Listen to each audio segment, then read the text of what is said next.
ஆயத்தப்படு, ஆயத்தப்படுத்து. ஆயத்தப்படுத்துதலுக்கான வேத வசனங்களை பார்க்கலாம். நீங்கள் எல்லாரும் வெளிச்சத்தின் பிள்ளைகளும் பகலின் பிள்ளைகளுமாயிருக்கிறீர்கள். நாம் இரவுக்கும் இருளுக்கும் உள்ளானவர்கள் அல்லவே. ஆகையால் மற்றவர்கள் தூங்குகிறது போல நாம் தூங்காமல் விழித்துக் கொண்டு தெளிந்தவர்களாயிருக்க கடவோம்.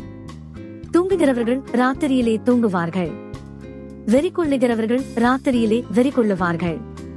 பகலுக்குரியவர்களாகிய நாமோ தெளிந்தவர்களாயிருந்து விசுவாசம், அன்பு என்னும் மார்க்கவசத்தையும் ரட்சிப்பின் நம்பிக்கை என்னும் தரைச்சீராவையும் தரித்துக் கொண்டிருக்க கடவோம்.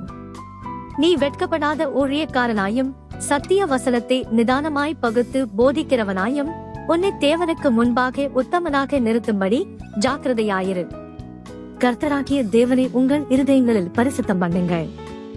உங்களில் இருக்கிற நம்பிக்கையை குறித்து உங்களிடத்தில் விசாரித்து கேட்கிற யாவருக்கும் சாந்தத்தோடும் வணக்கத்தோடும் உத்தரவு சொல்ல எப்பொழுதும் ஆயத்தமாயிருங்கள்.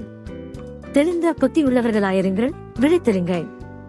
ஏனெனில் உங்கள் எதிராளியாகிய பிசாசானவன் கெர்ச்சிக்கிற சிங்கம் போல் எவனை விழுங்கலாமோ என்று வகை தேடி சுற்றித் திரிகிறான்.